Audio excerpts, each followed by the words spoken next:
वह मध्यान दिवाकर जिनके ऊपर सदा सुशोभित है, कायोत्सर्ग रूप मुद्रा अरु जो विशाल तनधारी है। अष्ट कर्म के परम विजेता, उत्तम पुरुषों के स्वामी, नाभि पुत्र जिनपति महात्मा, जयवंतो अंतर्यामी, जयवंतो अंतर्यामी। बहुत बढ़िया। अधिकार 13वां, ऋषभ स्त्रोत। आज से नया अधिकार चालू होगा अपना, ऋषभ स्त्रोत। इस ऋषभ स्त्रोत का मंगलाचरण पढ़ते हैं अपन। देखो,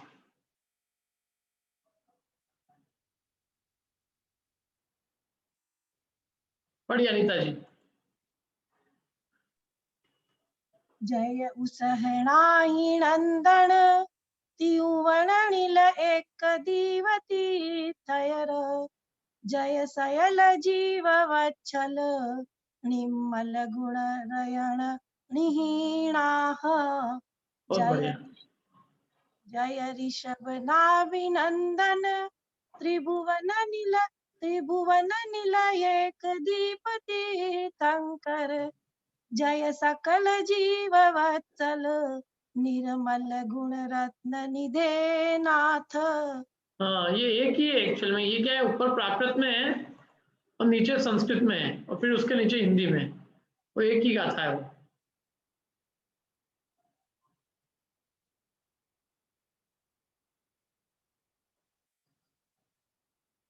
हाँ मिंटा जी पढ़िए। मिंटा जी आपका ये उल्टी करो आप, जो है ना, धूप की तरफ कैमरा मत रखो, कैमरे को धूप से उल्टा करो। हाँ पढ़िए अभी तो क्या। नाभिराय के पुत्र ऋषभ, त्रिभुवन दीपक तीर्थंकर, जय सकल जीव वत्सल के धारी, जयवंतो गुण रत्न निलय। बहुत बढ़िया। देखो, जय उषा नाहि नंदन, जय ऋषभ जो कि नाभि के नंदन है, नाभि राय के नंदन माने पुत्र, त्रिभुवन निलय, तीन लोक रूपी निलय, तीन लोक रूपी घर के, एक दिए हैं। तीन लोक रूपी घर में एक दिए हैं। तीन लोक रूपी घर को प्रकाशित करने के लिए दीपक के समान है। तीर्थयर तीर्थंकर, जय सयल जीव वत्सल, जय जय हे ऋषभ देव, अभी आपकी जय हो। आप सकल जीवों के प्रति वात्सल्य से युक्त हो, माने समस्त जीवों के प्रति आप करुणावंत है, वात्सल्यवान है। निम्मल माने निर्मल, गुण रयण माने रत्न, निर्मल गुण रत्नों की निधि के आप नाह माने नाथ हो।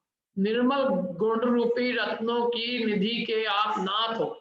किनके नाथ हो आप? निर्मल गुण रूपी रत्नों की निधि के आप नाथ हो। ऐसे हे ऋषभ देव भगवान, आपकी जय हो, जय हो। पढ़िए सपना जी। अर्थ, श्रीमान नाभि राजा के पुत्र, ऊर्ध्वलोक, मध्यलोक, अधोलोक रूपी घर के दीपक तथा धर्म तीर्थ की प्रवृत्ति करने वाले हे ऋषभदेव भगवान, आप इस लोक में सदैव जयवंत रहो।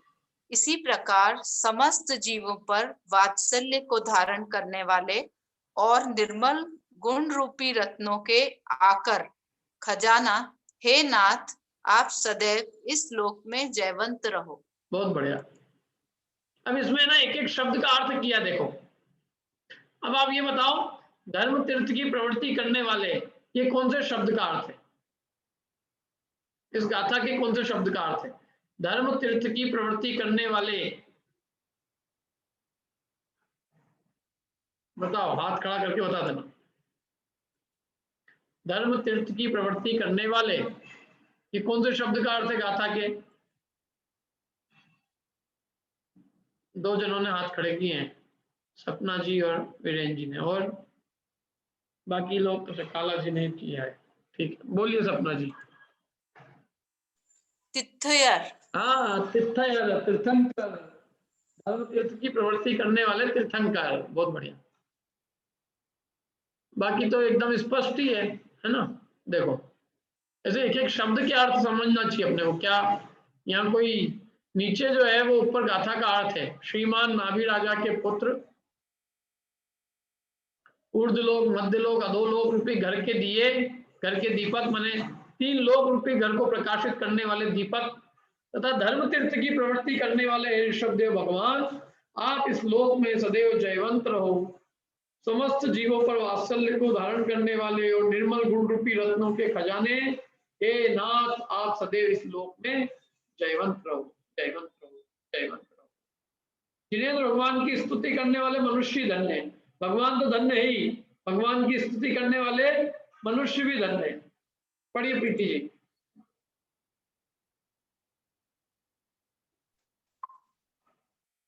सकल सुरासुर मणि मुकुट किरणे कुर्वरित पाद पीठ त्वां अन्या प्रेक्षन्ते स्तुवन्ति जपन्ति ध्यायन्ति जिननाथ। ठीक है, हिंदी पढ़ लेते हैं हम इसका। सैल सुरासर मणि मौन किरण कब्बुरीय पाय पीड़ तुमम धन्ना पेक्षन्ति चुड़ंती जवंती जायंती जीर्णा। इसका हिंदी पढ़ते हैं। देखो मिट्टा जी कह रहे हैं, हाँ स्पष्ट दिख रहे हैं ना, बोलो। सकल सुरासुर मुकुट सुमणियों से चित्रित जिनका आसन, दर्शन स्तुति करे जाप और ध्यान धरे जो नर वे धन्य। बढ़िया।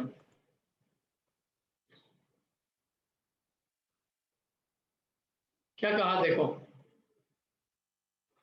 सैल सुरासुर मणि मुकुट। हाँ साधना जी कुछ पूछ रहे, कह रहे कुछ? नहीं कुछ नहीं, वो पहले का उठा हुआ था। अच्छा। सैल सुरासुर, सकल सुरासुर, क्या सकल सुरासुर मणि मौन, सकल सुर और असुर के मणि मौन मुकुट किरण मणियों के, सकल सुर और असुर के मणियों मुकुट के मणियों की किरण से, कब्बुरी माने चित्रित, पाय पीड़ तुमम तुम्हारा पाद पीठ है। भगवान जिस जगह पे बैठते हैं वो जो पाद पीठ होता है ना, वो पाद पीठ आपके कैसा है? वो पाद पीठ सकल सुरासुर के मुकुटों की मणियों की किरणों से चित्रित है। धन्ना, धन्य है वे जीव भी, पेक्षंती जो तुम्हें देखते हैं। बताओ जिनेंद्र भगवान को जिसने साक्षात देखा होगा वो कितना धन्य होगा। हम तो परोक्ष में उनकी प्रतिमाएं देख देख के अपन आनंदित होते हैं। धन्ना पेक्षंती, जिन्होंने आपको देखा वे धन्य है। थुड़ंती, जिन्होंने आपकी साक्षात स्तुति की, परोक्ष में स्तुति की, वे भी धन्य है। जपंती जायंती जिन्ना, जो आपका जाप करते हैं, आपको ध्यान करते हैं, हे जिन्नाथ वे भी धन्य है। पढ़िए काला जी अर्थ। समस्त सुर असुरों के चित्र विचित्र मणियों से युक्त मुकुटों की किरणों से कुर्वरित चित्र विचित्र है सिंहासन जिनका। ऐसे है जिन्नाथ, जो मनुष्य आपको देखते हैं, आपकी स्तुति करते हैं तथा आपका जप और ध्यान करते हैं, वे मनुष्य धन्य हैं। हाँ, क्या वे मनुष्य भी धन्य है जो आपको देखते हैं, आपकी स्तुति करते हैं, आपका जप करते हैं, आपका ध्यान करते हैं। क्या आपका सिंहासन जो है इन सुरासुरों के जो मुकुटों में मगड़ियां लगी हुई है, उन वो जब झुकते हैं तो उनके झुकने से जो उनके मुकुटों में मणियां लगी हुई होती है, उस मणियों से आपका जो सिंहासन है वो एकदम कैसा हो जाता है? विचित्र चित्र प्रकार का हो जाता है। क्या बल्कि शास्त्रों में तो ऐसी स्तुति की है, मालूम आपको, कि भगवान के चरण कमलों की प्रभा से उनके मुकुटों के मणियों की प्रभा बढ़ जाती है। मतलब उनके सुर के मुकुटों की मणियों की प्रभा से भगवान की नहीं प्रभा पड़ती है, या सिंहासन की प्रभा नहीं पड़ती है, सिंहासन की प्रभा से उनके मुकुटों की मणियां जो है वो चमकने लगती है। ये स्तुति तो गजबूत है।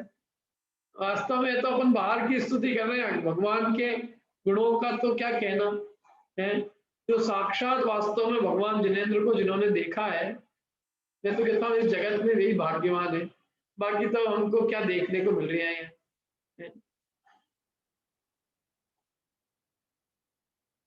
उस काल में, जिस काल में महापुरुष हुए, उस काल में जो जन्मा वो धन्य है, जिन्होंने उनके गुणों को देखा, उनको ध्याया, उनका जाप किया।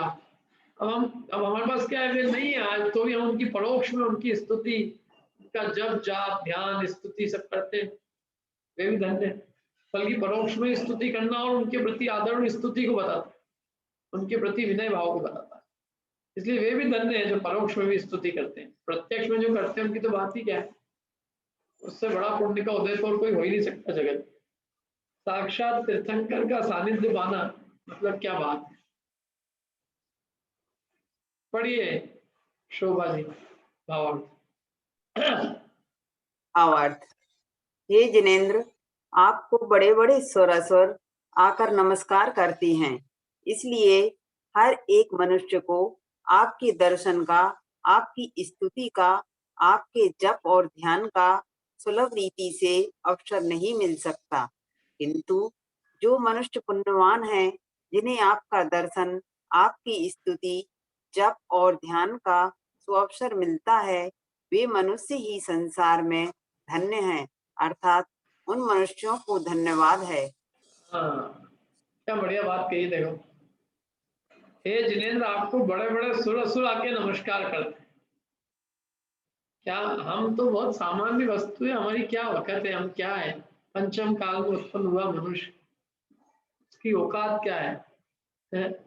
इसलिए हर एक मनुष्य को आपके दर्शन का, आपकी स्तुति का, आपके जप और ध्यान का सुलभ रीति से अवसर नहीं मिल सकता। बड़े बड़े लोगों की स्तुति का अवसर अपने को मिले क्या? जहाँ इंद्र धर्मेंद्र गणधर और बड़े बड़े मुनिराज और बड़े बड़े इंद्र महाराजा चक्रवर्ती महामंडलेश्वर राजा हैं, कामदेव, ये सब बड़े बड़े लोग जहाँ नमस्कार कर रहे हो, हमारी क्या पाप पूछ होगी वहां क्या? इसलिए आपके दर्शन स्तुति का अवसर सुलभ रीति से सामान्य जनों को मिलना ही मुश्किल है।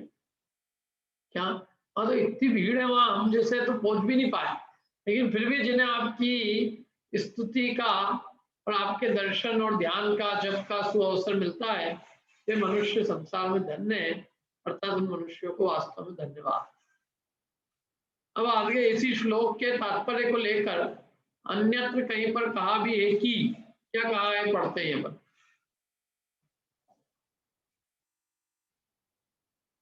पढ़िए अनीता जी।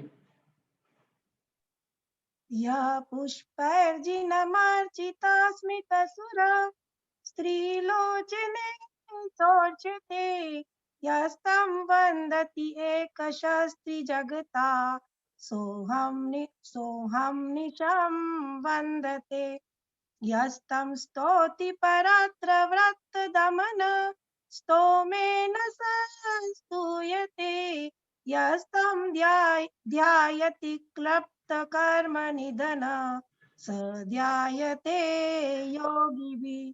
बहुत बढ़िया।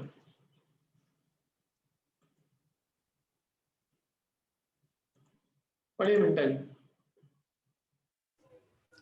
जो जिन पूजन करे मनुज वह सुर नारी लोचन से पूर्ण एक बार भी वंदे जो न वह त्रिभुवन में वंदन योग। जो जिन स्तवन करे भवांतर में सुरपति स्तवन करते जो ध्यावे वह कर्म रहित हो योगीश्वर उसको ध्याते। बहुत बढ़िया। यह पुष्पई, यह जो पुष्पों के द्वारा जिनम अर्चती, जिनेंद्र भगवान की पूजन अर्चा करते हैं, वे सुर स्त्री लोचने, वे सुरों की स्त्री मतलब देव देवताओं मतलब सुर में जो देवियां होती ना, सुर स्त्री माने देवियां, वे देवियों के लोचनों के द्वारा, देवियों के आंखों के द्वारा सो अर्चते, वह अर्चित होता है। यह स्तम वंदती, जो आपको वंदन करता है, एक बार भी, वह त्रिजगता, तीन जगत के द्वारा, अहर्निशम माने रात दिन, वंदते माने वंदन किया जाता है। यह स्तंभ, जो आपको जो आपका स्तोत्र करता है, परत्र माने प्रभव में, व्रत दमन स्तोमेन माने सुरपति के द्वारा, संस्तूयते माने स्तवन किया जाता है। यह स्तंभ ध्यायति, जो आपको ध्यान करते हैं, कृप्त कर्म निधन, वो कर्म रूपी निधन को नष्ट करके, और ध्यायते योगी भी, वह योगियों के द्वारा ध्याया जाता है। माने वो कर्म कलंक ईंधन को नष्ट कर देता है जो आपको ध्याता है, और वो फिर जब कर्म कलंक ईंधन को नष्ट कर देता है तो वह योगियों के द्वारा ध्याया जाता है, योगीश्वर उसको ध्याते हैं। देखो पढ़ते हैं।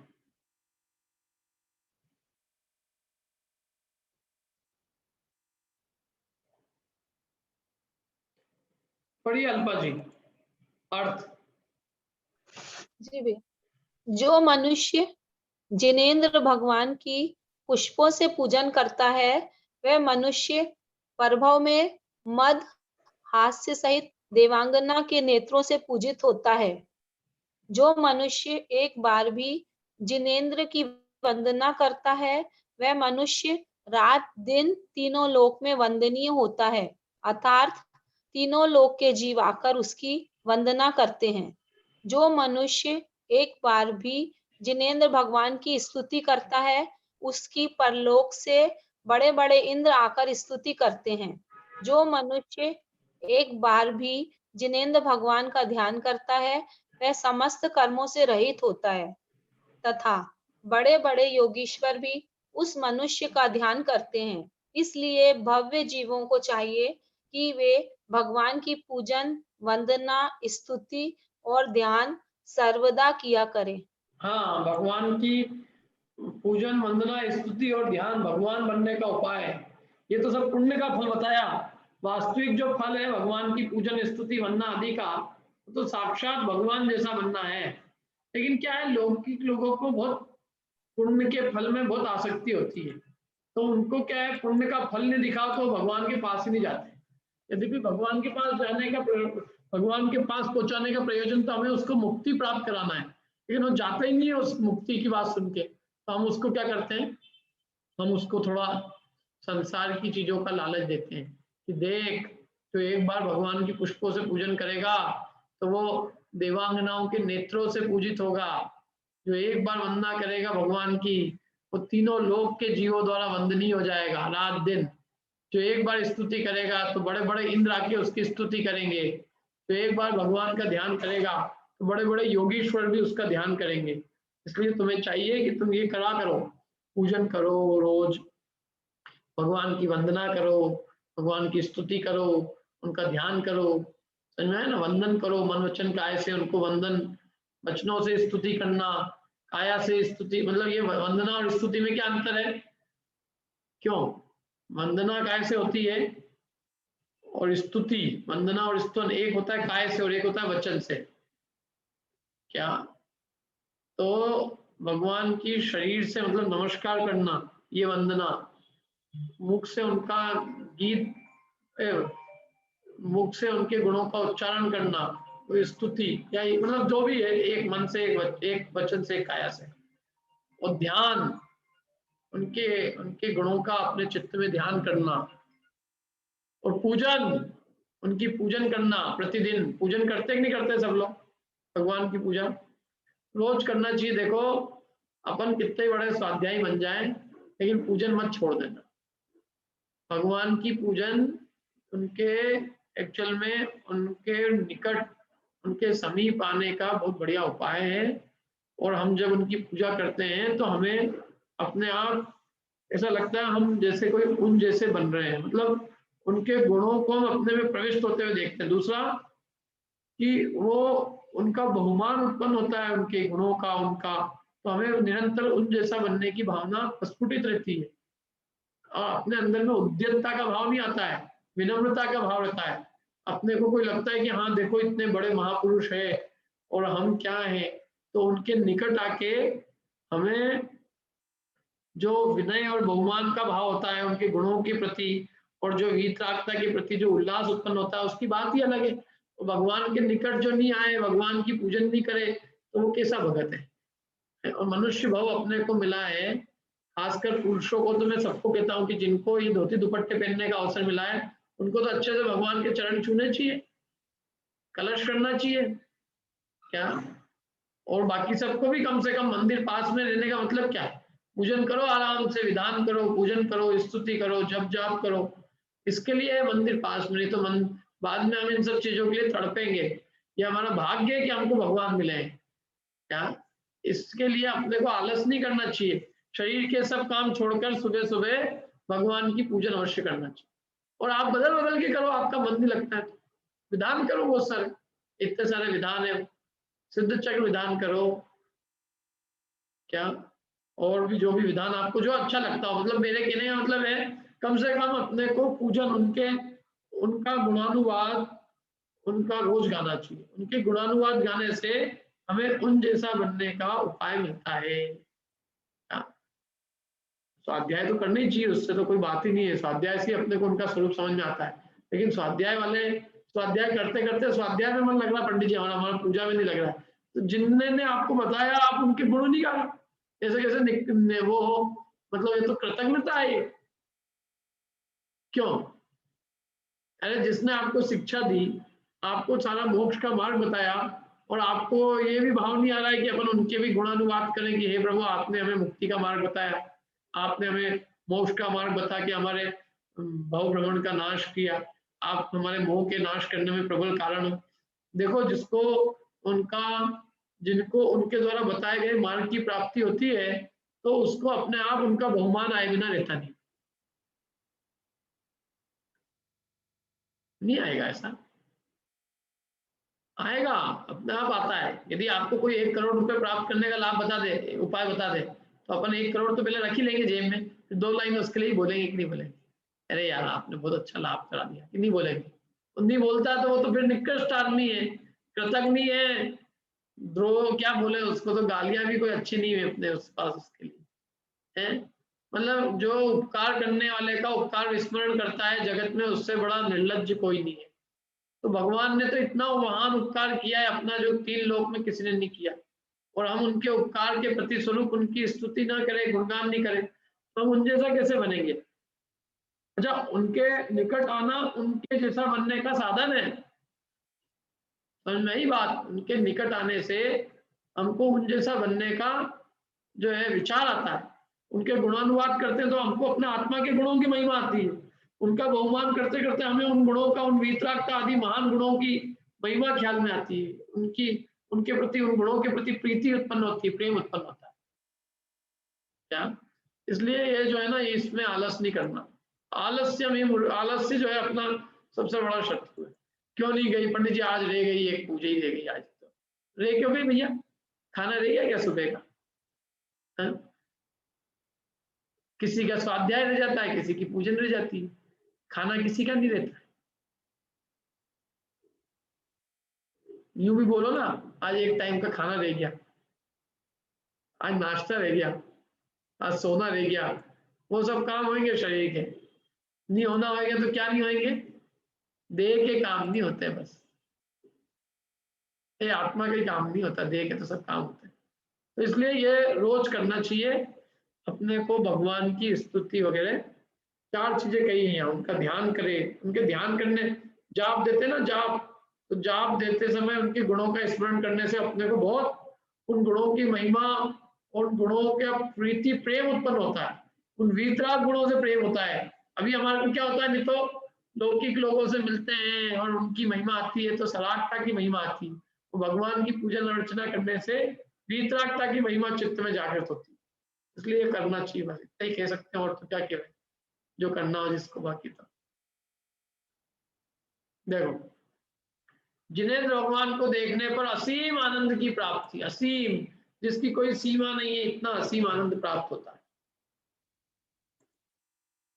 पढ़िए प्रीति जी।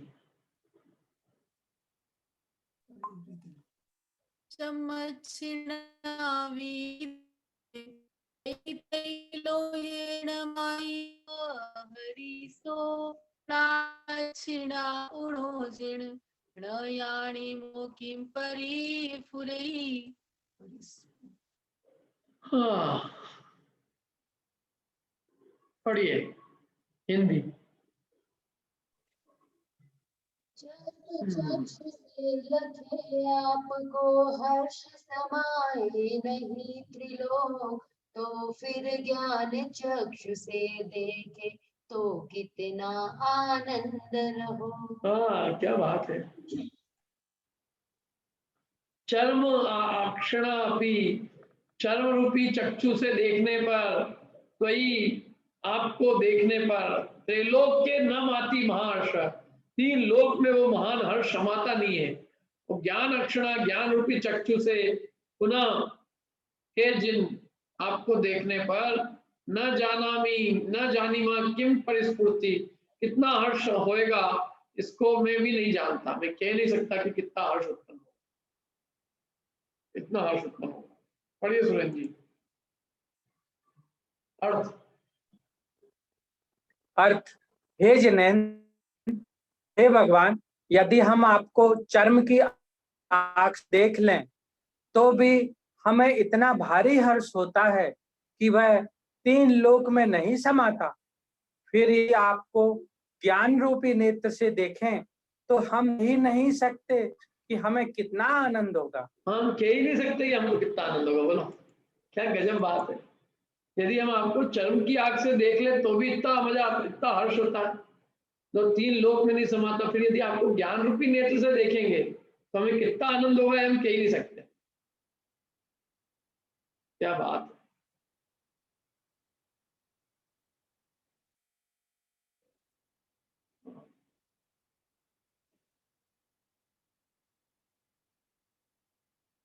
पढ़िए संगीता जी। भावार्थ, चर्म के नेत्र का विषय परिमित तथा बहुत थोड़ा होता है, इसलिए उस चर्म नेत्र से आपका संपूर्ण स्वरूप हम देख नहीं सकते। किंतु हे प्रभु, उस चर्म नेत्र से जो कुछ आपका स्वरूप दृष्टिगोचर होता है, उससे ही हमको इतना भारी हर्ष होता है कि औरों की तो क्या बात करें। वह आनंद 3 लोक में भी नहीं समाता। किंतु यदि हम ज्ञान रूपी नेत्रों से आपके स्वरूप को देखें तो हम नहीं जान सकते कि हमें कितना आनंद होगा।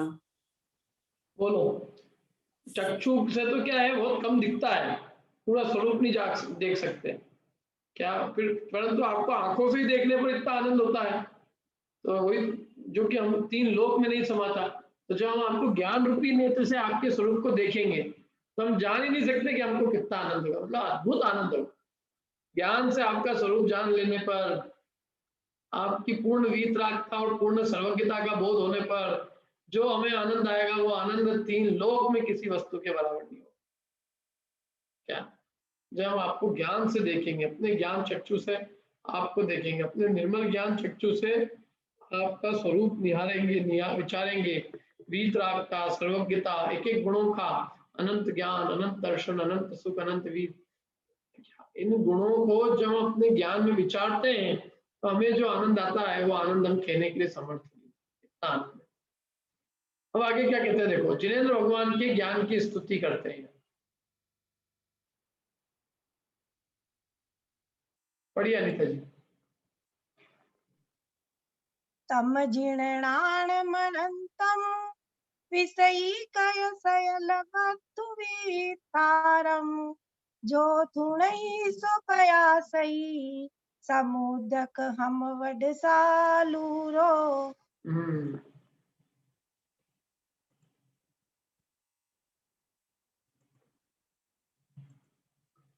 पढ़िए। जिनका अनंत और जानन हारा है सब जग का, उनकी स्तुति करना मानो मेंढक कहता सिंधु कथा। वाह, क्या बढ़िया बात है। क्या कहा देखिए, तम जिणम नाणम अनंतम तम जिण, तुम हे प्रभु, हे जिनेन्द्र भगवान, तुम नाणम अनंतम, आपका अनंत ज्ञान है, विषय कहे जिसने विषय किया है, शैलत्थ वस्तु विस्तारम, सकल वस्तु के विस्तार को जिसने विषय किया है। आपका ज्ञान ऐसा अद्भुत अनंत है कि जिसने सारे विषयों को, जिसने सारे वस्तु के विस्तार को विषय किया है, माने जिसने समस्त वस्तुओं के विस्तार को जान लिया है, ऐसा आपका ज्ञान है अनंत। जो थोड़ी जो स्तुति करता है सो पयास ही वह प्रकाशित करता है। समुद्र काम वड़लासुरो, समुद्र काम समुद्र की कथा, वड़लासुरो, वड़लासुर माने मेंढक, जैसे मेंढक समुद्र की कथा को प्रकाशित करता है, ऐसे जो आपके गुणों का प्रकाशन करता है वो मानो जैसे समुद्र की कथा का कोई मेंढक प्रकाश करे, ऐसे आपके गुणों का प्रकाशन करना है। कर ही नहीं सकते, जैसे मेंढक समुद्र की कथा नहीं कह सकता, ऐसे हम आपके अनंत गुणों की कथा कहने में समर्थ नहीं है। अर्थ पढ़िए शीतल जी। हे जिनेन्द्र, जो पुरुष नहीं है, अंत जिसका और जिसने समस्त वस्तुओं के विस्तार को विषय कर लिया है, ऐसे ज्ञान स्वरूप आपकी स्तुति करता है। वह कुएं के मेंढक के समान समुद्र की कथा का वर्णन करता है। और वो मेंढक भी कहाँ का है? वो कुएं का, कुएं का मेंढक समुद्र की कथा कह रहा है। बोलो है, मतलब ये तो ये हो गया झुमड़ी तलैया में रहने वाला और न्यूयॉर्क का वर्णन करें क्या? क्यों? म्लेच्छ खंड में रहने वाला और विदेश क्षेत्र का वर्णन करे। विदेश क्षेत्र माने भारत क्षेत्र के म्लेच्छ खंड में रहने वाला विदेश क्षेत्र के तीर्थंकर की सभा का वर्णन करे। ये मुंह और मसूर की दाल वाली बात है बस। क्या ऐसे ही है प्रभु, जिसने आपके मतलब जो आपकी स्तुति करता है वो मानो कुएं के मेंढक है, वो जो समुद्र की कथा का वर्णन कर दिया। कुएं का मेंढक समुद्र को देखा क्या उसने? पता है? जाना क्या, देखा क्या उसने?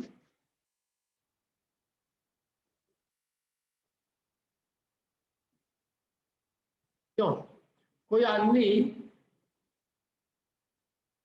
है ना,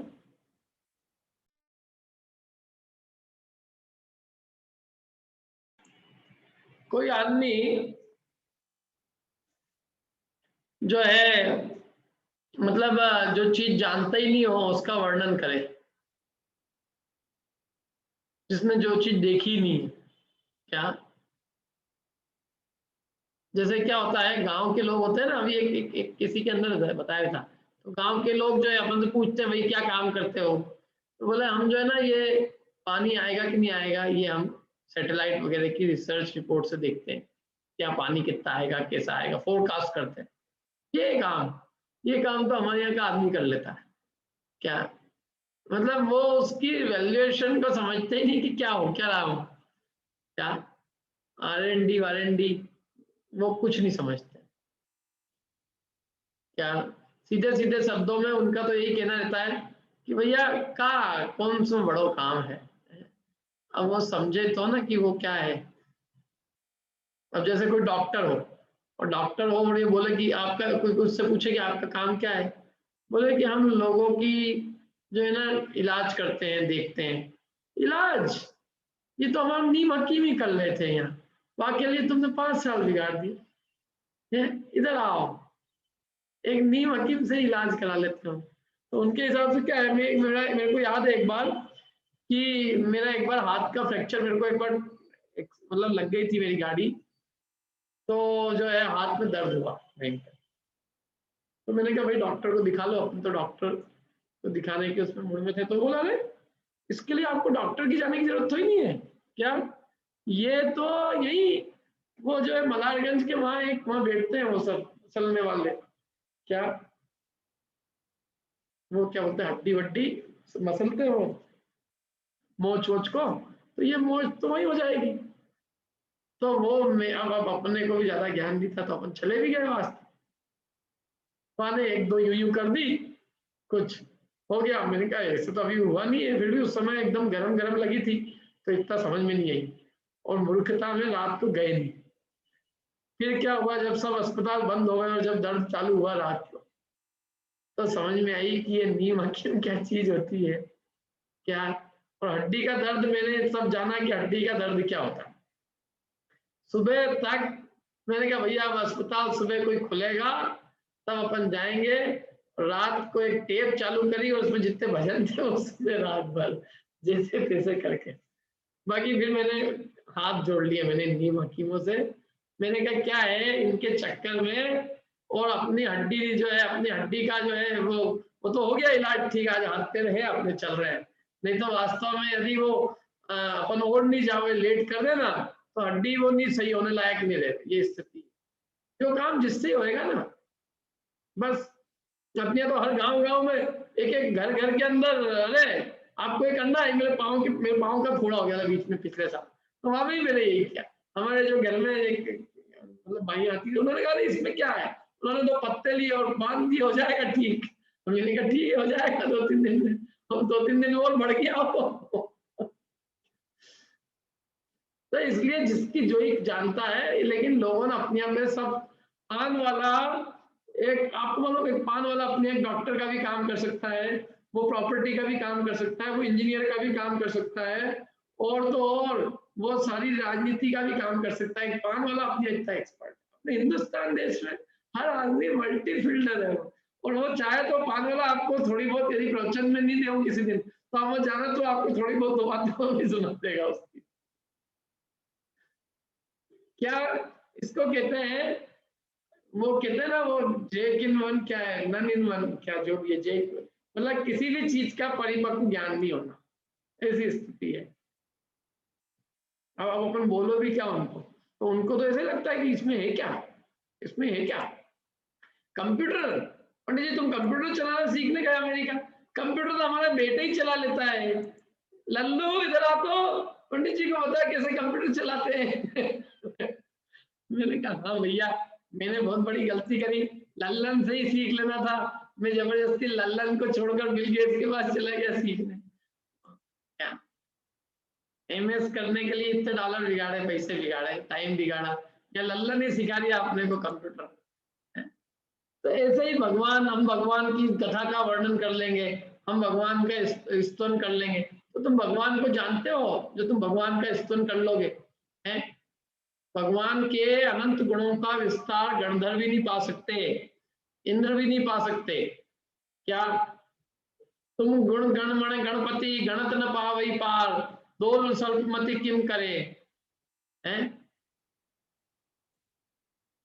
इसलिए जो है वो कोई मतलब अपने द्वारा उनका कथन करना बहुत मुश्किल। दोल स्वल्पमति किम करे, अल्प सुश्रुत विस्तार, ऐसा कुछ है वो। देखो अर्थ पढ़ते हैं अपन इसका, क्या है अर्थ तो पढ़ लिया ना अपन ने, भावार्थ। वंदना जी पढ़िए भावार्थ। जिस प्रकार कुएं का मेंढक समुद्र की कथा का वर्णन नहीं कर सकता है, उसी प्रकार हे जिनेंद्र, जो पुरुष ज्ञान स्वरूप आपका स्तवन तथा आपको नमस्कार नहीं करता, उसका ज्ञान समस्त पदार्थों का विषय करने वाला नहीं होता। किंतु जो मनुष्य आपकी भक्ति पूर्वक स्तुति करता है, उसका विस्तृत ज्ञान उसको विस्तृत ज्ञान की प्राप्ति होती है। हाँ, जैसे कुएं का मेंढक समुद्र को क्या जाने, उसी प्रकार हम यहाँ क्या जाने आपके महान स्वरूप को। क्या तो वास्तव में हम आपकी स्तुति करने में समर्थ नहीं। और यहाँ तो क्या कह रहे हैं, देखो हे भगवान, जो आपका स्तुति भी नहीं करता, चलो स्तुति करने में हम समर्थ नहीं, लेकिन कोशिश तो करें। देखो एक बात है, वो कोशिश करने से आनंद किसको प्राप्त होता है, हमको। उसमें सिद्ध चक्र विधान की पूजा में आता है, सूक्ष्म शुद्ध स्वरूप का कहना है व्यवहार, सो व्यवहारातीत है याते हम लाचार, पे हम जो कछु कहत है शांति है तो भगवान, वो उससे हमको शांति मिलती है। आपके गुणों का कथन तो हम नहीं कर पाएंगे, लेकिन आपके गुणों का उच्चारण करने से हमारे चित्त को आनंद प्राप्त होता है। तो हम तो अपने आनंद के लिए कर रहे हैं, हम तो आपकी स्तुति, आपको नमस्कार अपने आनंद के लिए कर रहे हैं प्रभु। तो हे प्रभु, जो आपका स्तुति नहीं करता, आपको नमस्कार नहीं करता, उसका जो ज्ञान है वो सारे पदार्थों को विषय करने वाला नहीं होता। किंतु जो मनुष्य आपकी भक्ति पूर्वक स्तुति करता है उसको विस्तृत ज्ञान की प्राप्ति होती है। जो आपके गुण में अपना चित्त रमा दे, मैं कहता हूँ मुक्ति उसके हाथ में। आपके इसमें रमाए तो सही, रम जाए वो एक बार। क्या जैसे रावण रम गया था ना भगवान की भक्ति में, यही ख्याल नहीं कि मैंने अपने हाथ की नस लगा दी जो है वीणा के अंदर। ऐसे रमने की बात है। देखो चीजों में रमते नहीं, अपन क्या करते हैं, थोड़ी देर कर लिया फिर हट गए। एक टाइम पूरा लगातार निरंतर कंटिन्यूटी बनी रहे। क्या कोई काम को आप लगातार करो 3-4 घंटे तक, फिर देखो आपको उस काम के अंदर कितनी एक्सपर्टीज होगी। थोड़ा थोड़ा समय से करने से नहीं होगा, निरंतर करने से क्या होता है, उसमें एकाग्रता बन जाती है। सिद्ध चक्र विधान क्यों कराया जाता है, इसलिए निरंतर करो लगातार। क्या अपना तो देखो हर काम थोड़ी थोड़ी देर का होता है। पौन घंटे स्वाध्याय कर लिया बहुत है, आधी पौन घंटे पूजन करी बहुत हो गई, पौन घंटे स्वाध्याय जाप दे दी या सामायिक कर ली बहुत हो गई। पंडित जी 1 घंटे में तो मेरा मन कचला जाता है, एकदम कचवा जाता है एकदम, क्या पता नहीं क्या हो जाता है मेरी आत्मा को। क्या तेरी आत्मा जो है ना वो शरीर में इतनी लगी हुई है कि उसको आधी पौन घंटा आत्मा में ले जाओ तो कचवा जाती है बेचारी वो जो है। करे क्या, देह का काम करना होगी इसको। क्या 1-1 घंटे तक लोग योगाभ्यास करते हैं, उसमें कुछ भी मजा नहीं आता, कुछ भी नहीं, सारे कुछ नहीं, बस वहां जाके यूं करते रहो बस। क्या सबसे ज्यादा दुनिया में यदि कोई बोरिंग काम है तो वो एक्सरसाइज और योगाभ्यास का है, और वो लोग कर लेते हैं शरीर के लिए, और इसमें तो इतना आनंद आता है और ये नहीं करते। जबकि मैं कहता हूँ ये करोगे तो तुमको योगा की जरूरत नहीं पड़ेगी, अरे पुण्य का उदय रहेगा तो योग की जरूरत क्या, शरीर भी स्वस्थ रहेगा। और नहीं भी हो तो भगवान की पूजन स्तुति आदि के लिए खड़े होगे, थोड़ा हाथ पैर चलाओगे, ये सब कलश करोगे, थोड़ा शरीर को काम करोगे तो अपने आप शरीर अच्छा रहेगा। लेकिन वहां जाके यूं करेंगे, भले मंदिर में नहीं जाएंगे। क्या यात्रा करने का होगा तो ऊपर डोली से चले जाएंगे और वहां पे वो क्या बोलते हैं ट्रेडमिल पे दौड़ेंगे। जब लोग लोग भी तो कैसे, अपने हिंदुस्तान की महानता देखो आप। मुफ्त की सड़क पे आपको जाना है एक जगह से दूसरी जगह, तो साइकिल से चले जाओ, तो वहां तो कार लेके जाएगा आदमी, वो घर में साइकिल चलाएगा। हैं ये कौन सी बात थी, तुम वहां सड़क पे साइकिल चला लो। नहीं पंडित जी, सड़क पे कैसे साइकिल चलाए, सड़क पे चलाने में क्या दिक्कत है, थोड़ी साइड में चला लो, कोई मरोगे नहीं कोई। और नहीं तो सुबह सुबह चला लो सड़क पे, लोग देखते हैं तो क्या कहेंगे, इतने बड़े आदमी साइकिल चला रहे। अरे फैशन है, इतने बड़े ही चला रहे हैं आजकल। हमारे यहाँ एक सामरिया जी है, सामरिया जी, वो रोज साइकिल चला रहे हैं। शायद डॉक्टर ने बोली हुई उनको, बिल्कुल चड्डा पहन के आते हैं वो और साइकिल चला। डॉक्टर चलाते कितने, बहुत सारे। क्या थोड़ा शरीर से काम करने की आदत डालेंगे तो एक्सरसाइज के लिए कहीं जाना पड़ेगा। और इसलिए इसके लिए सबसे जरूरी क्या, देखो सुबह सुबह उठो, भगवान के कलश का जो पानी है वो खुद हाथ से खींचो कुएं से, तो एक एक्सरसाइज तो वो हो गई। क्या घर के अंदर थोड़ा चक्की वक्की से आटा हो गया, ये हो गई एक एक्सरसाइज। पानी थोड़ा ऊपर खींचा तानी, पानी एक मंजिल से दूसरी मंजिल ले जाना, ले जाओ। क्या वो काम करना चाहिए। अपन ने देह क्या है, शरीर को आरामदायक बना दिया। और हमको स्तुति भी मालूम आपको, अधिकांश मंदिरों में भगवान की भक्ति आजकल कुर्सी पे बैठे बैठे, कुर्सी पे बैठ जाएंगे सब आराम से, बिल्कुल ड्रेस अप कर कुड़ा के, कुर्सियां लग जाएगी, प्रवचन भी कुर्सियों पे हो रहे हैं, सब काम कुर्सी पे। विनय नहीं होती कुर्सी। क्या मजबूरी हो एक अलग बात है कि साहब मेरे पाँव घुटने दर्द दे गए, वो एक अलग चीज है। लेकिन यहाँ तो जवान आदमी भी घुटने साइकिल उस पर कुर्सी बैठ रही है, तो ये ठीक नहीं है। थोड़ा विनय जो है, नीचे बैठ के जमीन पे बैठे, थोड़ा उनको विनम्रता पूर्वक नमस्कार करना, वो सब विनय का प्रतीक है। कुर्सी वुर्सी तो क्या है, मजबूरी की चीज है, कोई वो अपने लिए मतलब अपनी शोभा नहीं है वो कुर्सी बैठना। कुर्सी पे बैठने वाले को मैं ये कहता हूँ कि ये लोग अब रिटायर हो चुके हैं, या इनकी रिटायरमेंट की उम्र आ गई है, या मतलब ये जितने भी इनको सीधे शब्दों में कहें, ये सब डोकरे हैं जो कुर्सी पे बैठे हैं, और ये केवल शोभा बढ़ाने के लिए, स्वाध्याय की शोभा बढ़ा रहे। पंडित जी की शोभा इतने लोग आते, बाकी शोभा बाकी कोई दाम नहीं है वहां। तो हे प्रभु, आपकी भक्ति पूर्वक जो स्तुति करेगा, आपको अत्यंत विनम्रता से आपके गुणों का गान करेगा, तो उसको विस्तृत ज्ञान की प्राप्ति होगी। तो इसके लिए क्या करना चाहिए, मैं क्या कह रहा हूँ, तो अब लंबे टाइम करो, लंबे। मैं तो इसलिए बात आई थी कि 1-1 घंटे में योगाभ्यास कर लेते हैं बिना, जिसमें कोई रस नहीं है, तो इसमें तो बहुत रस है, तो थोड़ा लंबे समय, थोड़ा टाइम अधिक देने का पुरुषार्थ करें, अधिक थोड़ा सा, क्या पूजन है थोड़ी सी और अधिक करें, सामायिक है थोड़ा और अधिक करें, स्वाध्याय है और अधिक करें, टाइम को बढ़ाएं। क्या होता है, थोड़ी देर तो मन लगता है और फिर उसमें एकाग्रता बनती है, जैसे एकाग्रता बनती है तब तक हम फिर छोड़ देते हैं, निरंतर करेंगे उसको तो उसका रस ही अलग आएगा। ठीक है, चलें आगे, बहुत हो गया प्रवचन, अब आगे।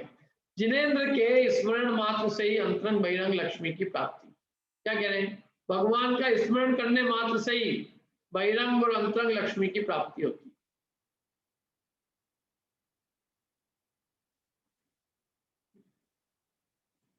पढ़िए प्रीति जी।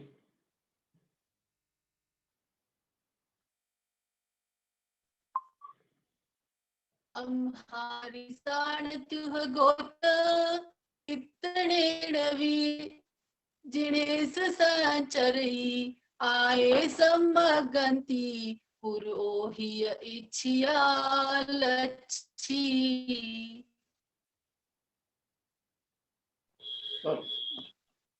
हे जिनेंद्र मुझ जैसे लघुधी करे आपका यदि गुणगान, मन वांछित लक्ष्मी भी सन्मुख आज्ञा मांगे करे नमन। हमारी साण हमारे जैसे, तू आपका गोत्र कीर्तनेन, गोत्र कीर्तनेन आपके मतलब हमारे जैसे लोग, आपके गोत्र क्या, कीर्तन कीर्तनेन आपके नाम गोत्र कीर्तन के द्वारा, हे जिनेश संचरती आदेशम मार्गयंती पुरतो हृदय सिद्ध लक्ष्मी। आयेशम अगंती आदेश को खोजती है, ये इच्छा हृदय में इप्सित लक्ष्मी, जो आज्ञा मांग मतलब आदेश को खोजती हुई, और जो है आपके समग्र हृदय इप्सिता मन में जो इच्छित लक्ष्मी है, वो आगे आगे क्या करती है, संचरती संचरित संचरण करती। माने ये कह रहे हैं कि आपका केवल कीर्तन करने मात्र से हम जैसे लोगों को, हम जैसे लोग आपके कीर्तन करने मात्र से ही हमको हृदय में इच्छित लक्ष्मी की प्राप्ति होती है, जो कि मार्ग को मतलब लोगों, जो कि आज्ञा को मांगती कि मेरे को कुछ आज्ञा दो, ऐसी लक्ष्मी आती है, जो लक्ष्मी हमारी आज्ञा को मांगती है कि आप कुछ आज्ञा दो हे प्रभु, ऐसी बात। देखो अर्थ पढ़ते हैं, स्पष्ट हो जाएगा। अर्चना जी पढ़िए।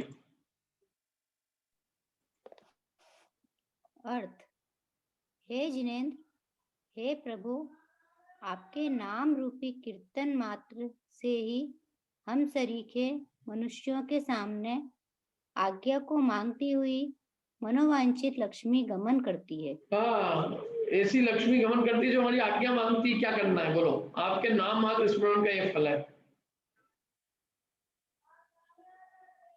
बोलो।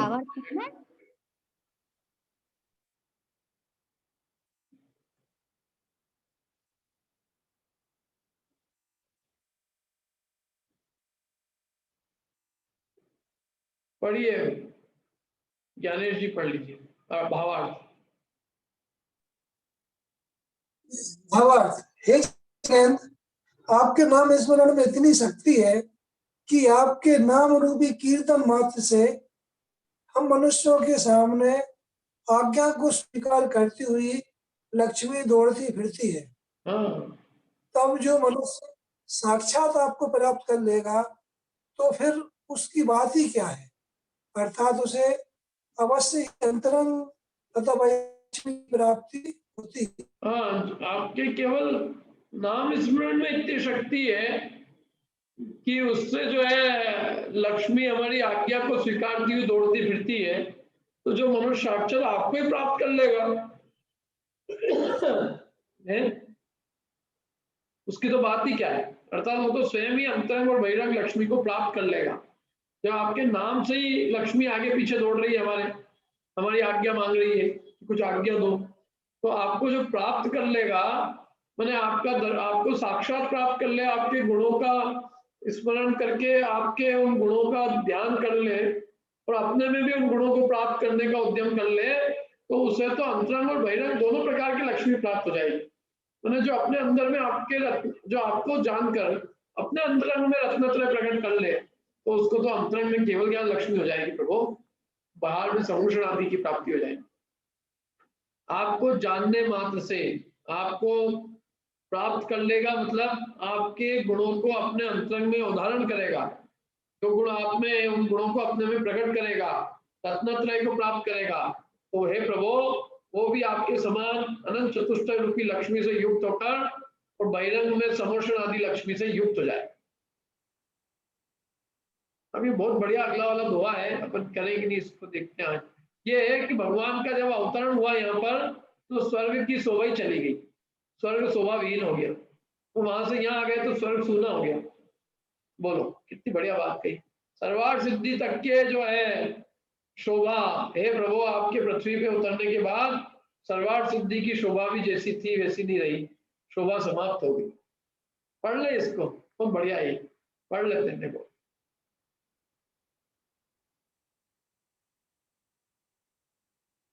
पढ़िए अनिता जी। जासी सिरी तई संते तुव अवयन मित्तिये नट्ठा संके जणिया निठा दिठा संवट सीतावी।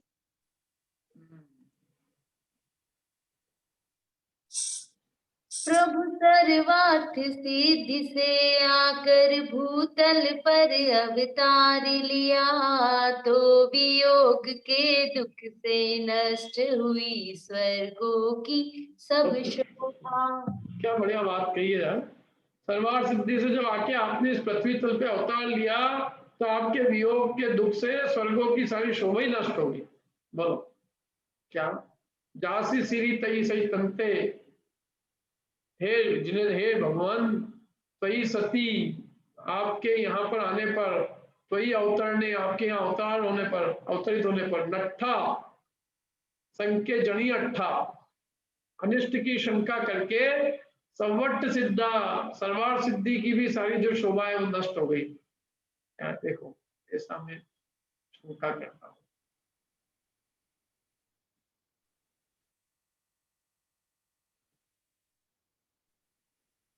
पढ़े बिंदु जी अर्थ। हे सर्वज्ञ, हे जिनेश, जिस समय आप सर्वार्थ सिद्धि विमान में थे, उस समय उस विमान की जैसी शोभा थी, वह आपके इस पृथ्वी तल पर उतरने के बाद आपके वियोग से उत्पन्न हुए दुख से नष्ट हो गई। ऐसी मैं ग्रंथकार ऐसी मैं शंका करता हूँ। हाँ, ग्रंथकार कहते हैं ऐसा अनुमान, ऐसी शंका में करते हैं। किसकी स्तुति कर रहे हैं बोलिए? ऋषभदेव जी की। हाँ, ऋषभदेव भगवान सर्वार्थ सिद्धि से आए थे ना, तो उनकी स्तुति करने के अंदर एक आए कि सर्वार्थ सिद्धि से जब यहाँ आप आए तो सर्वार्थ सिद्धि के विमान की शोभा नष्ट हो गई। भावार्थ देखो, चांचली जी पढ़िए भावार्थ।